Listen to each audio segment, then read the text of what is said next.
মৰমৰ ছাত্ৰ ছাত্ৰীসকল, আজিৰ ভিডিঅ'টোত আমি ক্লাছ 6ৰ বিজ্ঞান কিতাপটোৰ চেপ্টাৰ 3 সুস্বাস্থ্যৰ বাবে খাদ্য এই চেপ্টাৰটোৰ সকলোবোৰ প্ৰশ্ন উত্তৰ আমি আলোচনা কৰিম।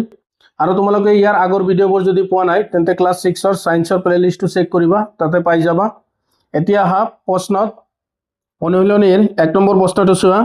কি কৈছে? তলত দিয়া সমূহৰ পৰা অমিল বস্তুবিধ উলিয়া আৰু ইয়াৰ কাৰণ দৰ্শোৱা।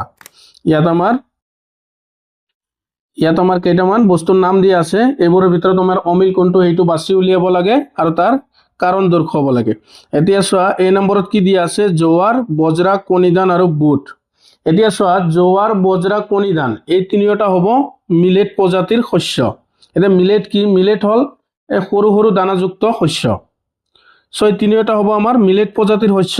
কিন্তু ইয়াত বুটটো আমাৰ কি? বুট এবিধ দাইল হয়। সো এইটো আমাৰ বেলেগ হ'ব, অমিল হ'ব। আৰু বিট দিছে ৰাজমা, বুট, সয়াবিন আৰু চাউল। ইয়াত চোৱা, ৰাজমা, বুট, সয়াবিন এই তিনিওটা আমাৰ কি হয়? তিনিওটা আমাৰ একে প্ৰজাতিৰ শস্য, তিনিওটা প্ৰটিনযুক্ত শস্য। আৰু চাউলটো আমাৰ কি? শ্বেতসাৰযুক্ত শস্য। সো ইয়াত চাউলটো আমাৰ বেলেগ হ'ব। সো ইয়াৰ উত্তৰটো এনেদৰে কৰিবা। চোৱা, একৰ উত্তৰ এ, জোৱাৰ, বজৰা, কণীদান আৰু বুটৰ ভিতৰত বুট অমিল বস্তু, কাৰণ জোৱাৰ, বজৰা আৰু কণীদান হৈছে মিলেট। এই তিনিওটা আমাৰ মিলেট প্ৰজাতিৰ শস্য। কিন্তু বুট হ'ল এবিধ দাইল। বুটটো আমাৰ দাইল প্ৰজাতিৰ শস্য। সো বুটটো আমাৰ বেলেগ হ'ব, এইখিনি লিখি দিবা। আৰু ইংৰাজীত লিখিলে, ইংৰাজীত প্ৰশ্নটো কি কৈছে চোৱা, যে find the odd one out and give reason. আমাৰ অডটো উলিয়াব দিছে, ফাইন কৰিব দিছে আৰু ৰিজন দিব দিছে। এতিয়া 1 নম্বৰত দি আছে সৰগাম, জোৱাৰক সৰগাম বুলি কোৱা হয়। সৰগাম, ফিংগাৰ মিলেট হ'ল বজৰা আৰু কণীদান হ'ল ফক্সটেল মিলেট। আৰু বুটটো ইয়াত উঠা নাই, সো ইয়াত বুটটো লিখি দিবা। বুটক কোৱা হয় চিকপি, CHICKPEA, চিকপি। সো এই চাৰিওটাৰ ভিতৰত আমাৰ চিকপিটো অড হ'ব। এই তিনিওটা আমাৰ কি হয়?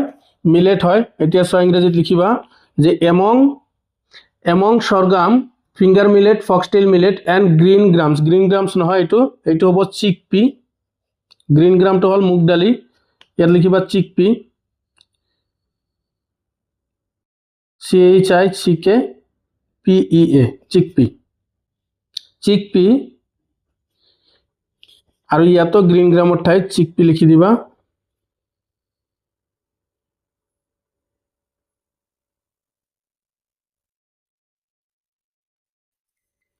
চোৱা, যে among sorghum, finger millet, foxtail millet and chickpea is the odd one out.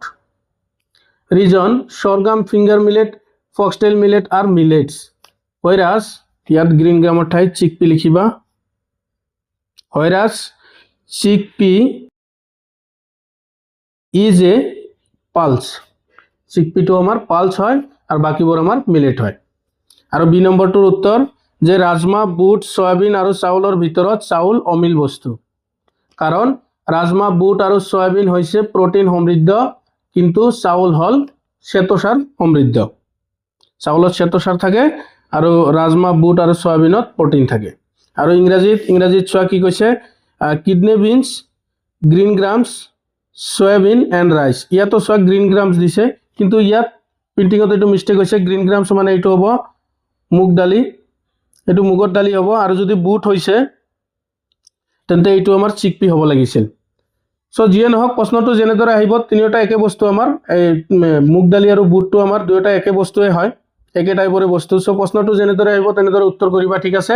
ইংৰাজীত ইয়াত গ্ৰীণ গ্ৰামছ দিছে, সো ইয়াত আমি গ্ৰীণ গ্ৰাম হিচাপে আমি লিখিম। চোৱা, reason, kidney beans, green gram, soybean are protein rich foods, whereas rice is rich in starch. চাউলটো আমাৰ স্টাৰ্চত ৰিচ আৰু এই তিনিওটা আমাৰ প্ৰটিনত ৰিচ। ঠিক আছে, এইখিনি লিখি দিলে হৈ যাব। নেক্সট চোৱা, 2 নম্বৰত কি কৈছে? ভাৰতবৰ্ষৰ পুৰণি আৰু আধুনিক ৰন্ধন প্ৰণালীৰ তুলনা কৰা।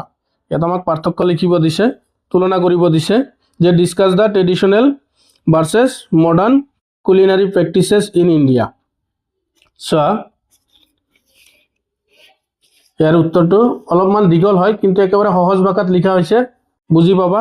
চোৱা, ভাৰতবৰ্ষৰ পুৰণি আৰু আধুনিক ৰন্ধন প্ৰণালীৰ মাজত বহুতো পাৰ্থক্য দেখা যায়। আগতে মাটিৰ চৌকাত মাটি বা পিতলৰ পাত্ৰ ব্যৱহাৰ কৰি ৰন্ধন কাৰ্য কৰা হৈছিল। বৰ্তমান সময়ত ৰন্ধনৰ বাবে বিভিন্ন সঁজুলি যেনে gas stove, oven, air fryer আদি ব্যৱহাৰ কৰা হয়। আনহাতে আজিকালি মাটিৰ পাত্ৰৰ সলনি প্ৰেছাৰ কুকাৰ আদিৰ দৰে কম সময়ত ৰান্ধিব পৰা সঁজুলি ব্যৱহাৰ কৰা হয়। আগৰ দিনত খোৱা বস্তু বটিবলৈ শিলপতা আৰু খুন্দিবলৈ উৰাল আৰু ঢেঁকী ব্যৱহাৰ কৰা হৈছিল, আৰু বৰ্তমানত আমি বৈদ্যুতিক গ্ৰাইণ্ডাৰ ব্যৱহাৰ কৰোঁ। আৰু ইংৰাজীত লিখিলে এইখিনি লিখিবা যে India's traditional and modern culinary practices show many differences. Earlier cooking was done on clay stoves using earthen or brass utensil. In present times, various tools such as gas stove, oven, and air fryer are used for cooking. Nowadays, instead of earthen pots, utensils like pressure cooker are used, which help cook food in less time. In earlier days, stone grinder, mortars, and traditional wooden pounders were used for grinding and pounding food items, whereas today we use electric grinder. এখানে লিখি দিবা, হয়ে যাব। Next চোৱা 3 নম্বৰটো, যে সকলো সোৱাদযুক্ত খাদ্য পুষ্টিকৰ নহয় আৰু সকলো পুষ্টিকৰ খাদ্য সোৱাদযুক্ত নহয়। চোৱা কি কৈছে, যে সকলো সোৱাদযুক্ত খাদ্য পুষ্টিকৰ নহয় আৰু সকলো পুষ্টিকৰ খাদ্য সোৱাদযুক্ত নহয়। ইয়াত সকলো সোৱাদযুক্ত খাদ্য পুষ্টিকৰ নহয়। সোৱাদযুক্ত খাদ্য যেনে চিপছ হ'ব পাৰে, চকলেট হ'ব পাৰে, তাৰপিছত আমাৰ ঠাণ্ডা হ'ব পাৰে, আমাৰ থামছ আপ, কোকা-কোলা এইবোৰ হ'ব পাৰে। এইবোৰ কি সোৱাদযুক্ত, কিন্তু এইবোৰ আমাৰ কাৰণে পুষ্টিকৰ নহয়। আৰু সকলো পুষ্টিকৰ খাদ্য সোৱাদযুক্ত নহয়। যেনে ওটছ আছে, দালিয়া আছে, এইবোৰ আমাৰ কি পুষ্টিকৰ হয়, কিন্তু ইমান সোৱাদ নহয়। আৰু ইংৰাজীটো চাই লোৱা, যে all delicious foods are not necessarily healthy, while not all nutritious food taste good. Discuss with few example. আমাক কিছু উদাহৰণৰ সৈতে এইটো আলোচনা কৰিব দিছে। চোৱা ইয়াৰ উত্তৰত লিখিবা,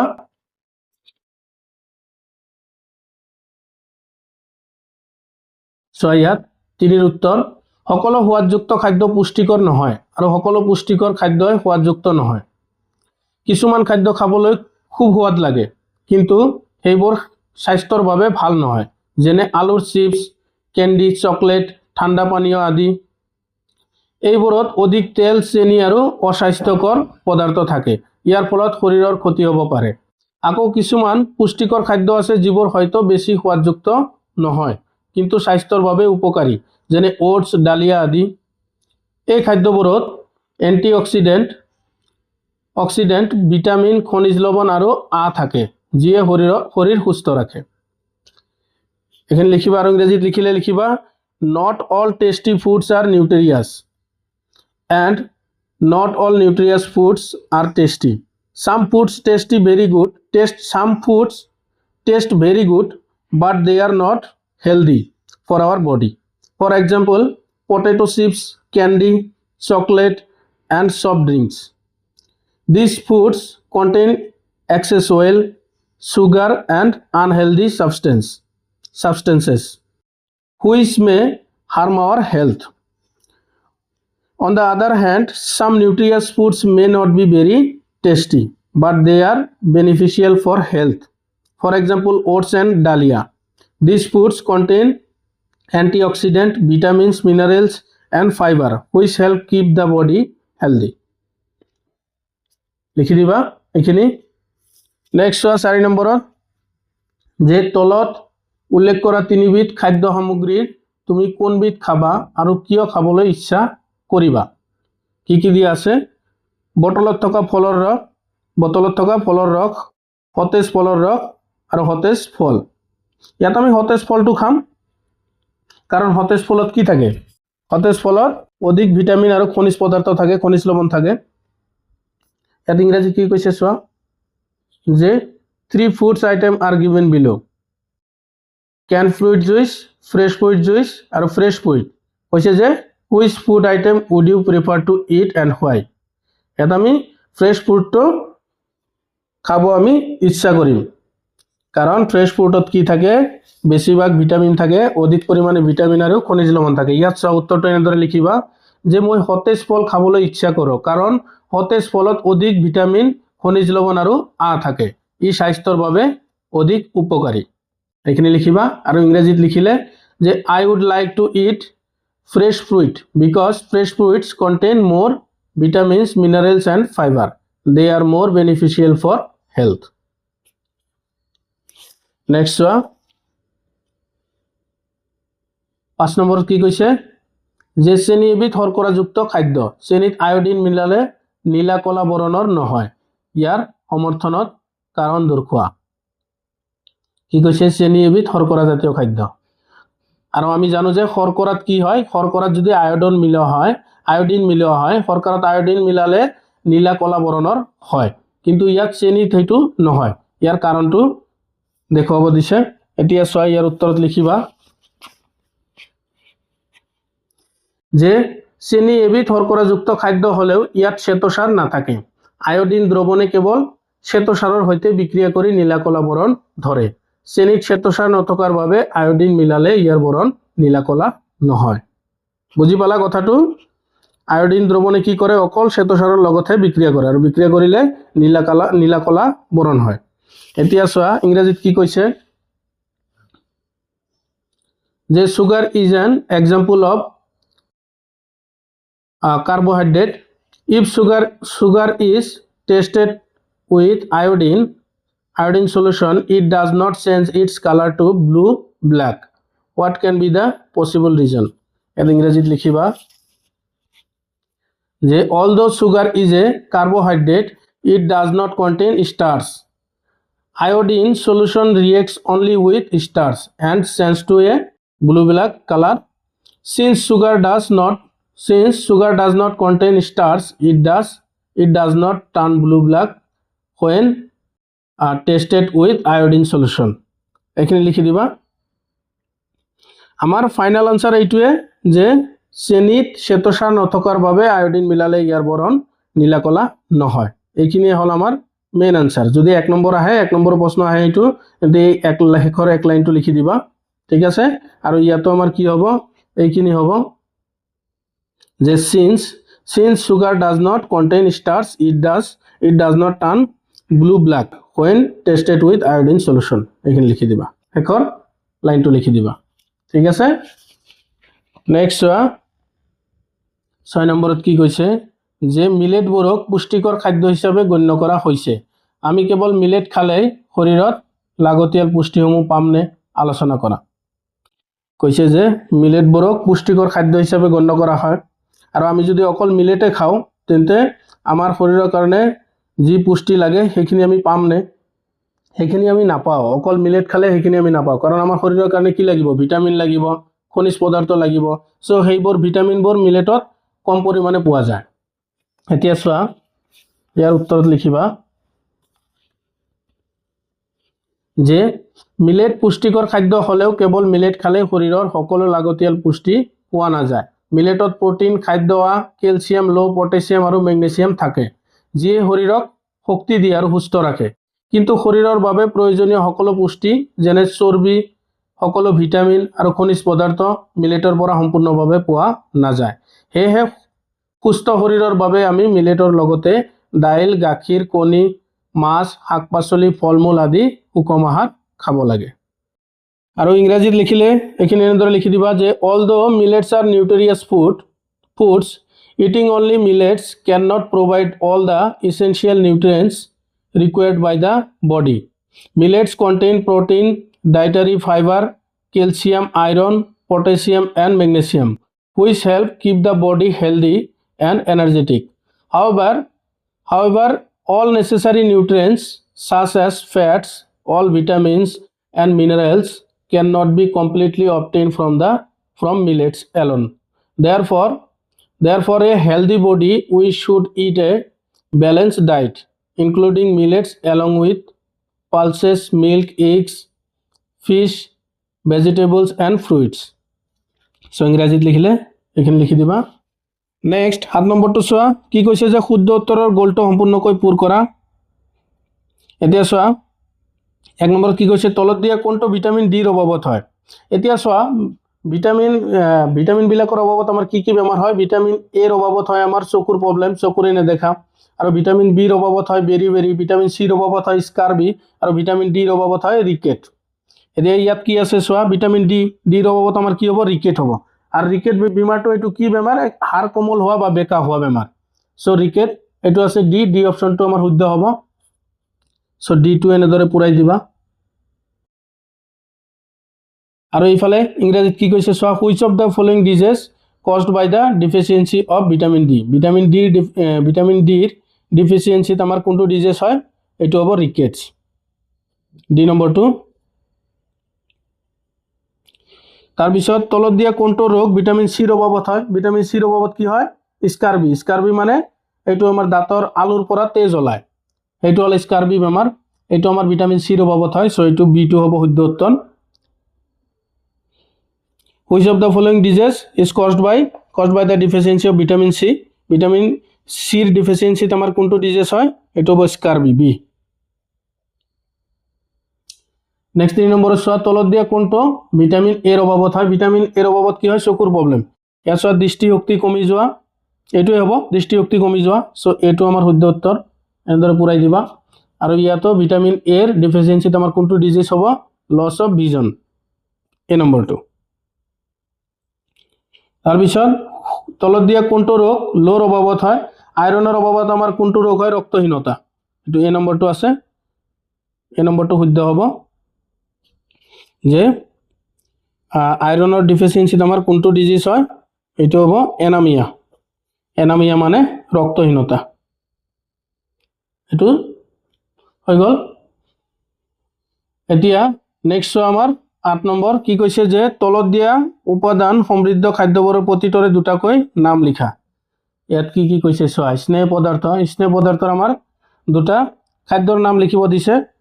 এতিয়া চোৱা, স্নেহ পদাৰ্থ মানে হ'ল তেলজাতীয় পদাৰ্থ। তেলজাতীয় পদাৰ্থ আমি কাৰ পৰা পাওঁ, বাদামৰ পৰা পাওঁ, ঘিউৰ পৰা পাওঁ, মাখনৰ পৰা পাওঁ, ফুলৰ বীজৰ পৰা পাওঁ, সূৰ্যমুখী ফুলৰ বীজ। চ' ইয়াত দুটা লিখিব দিছে, ইয়াত দুটা লিখিবা, বাদাম আৰু ঘিউ লিখিবা, বাদাম আৰু ঘি, বাদাম আৰু ঘি, দুটাকৈ লিখিব দিছে, দুটাকৈ নাম উল্লেখ কৰা। চ' বাদাম আৰু ঘি লিখি দিবা,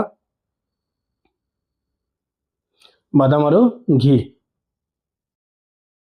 তাৰপিছত শ্বেতসাৰ আমাৰ কি, কাৰ্বহাইড্ৰেট আমি কৰ পৰা পাওঁ, ভাতৰ পৰা পাওঁ, ঘিউৰ পৰা পাওঁ, আলুৰ পৰা পাওঁ। চ' ইয়াত লিখিবা ভাত আৰু ঘেহু লিখিবা, ভাত আৰু ঘেহু বা আলু লিখা, আলু। নেক্সট আছে আজাতীয় খাদ্য। এতিয়া আজাতীয় খাদ্য কৰ পৰা পাওঁ আমি, যিবোৰ আমাক শক্তি দিয়ে। এইবোৰ হ'ল আমাৰ আপেল, গাজৰ, মিঠা আলু, উৰহি। চ' ইয়াত আপেল আৰু গাজৰ লিখি দিয়া।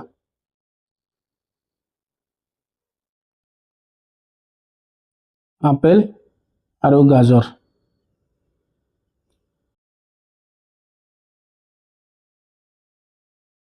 নেক্সট চোৱা, প্ৰটিন আমি কাৰ পৰা পাওঁ, প্ৰটিন আমি মাহজাতীয় শস্যৰ পৰা পাওঁ, যেনে বিন, মটৰ, বিন লিখি দিয়া, বিন।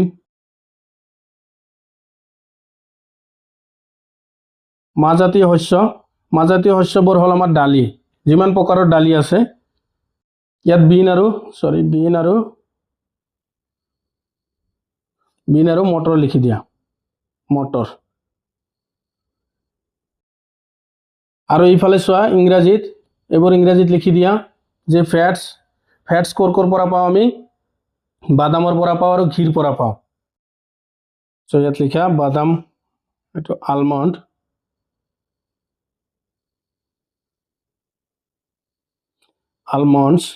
আলমণ্ডছ এণ্ড ঘি। স্টাৰ্চ এইটো ভাত আৰু আলু লিখি দিয়া, rice and potato, rice and potato.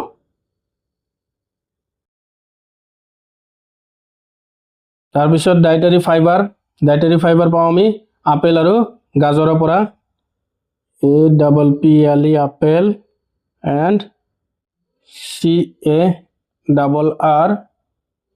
CARROTS carrots. আৰু প্ৰটিন আমি বিন আৰু মটৰ লিখিব পাৰোঁ beans and beans BEANS beans peas লিখি দিয়া beans and peas PEAS peas হৈ যাব সো ভিডিওটো আমি ইয়াতে শেষ কৰিছোঁ আৰু তোমালোকৰ যদি কোনো ধৰণৰ এই প্ৰশ্ন উত্তৰ লৈ যদি কোনো ধৰণৰ ডাউট থাকে তেন্তে কমেন্ট সেকশনত জনাবা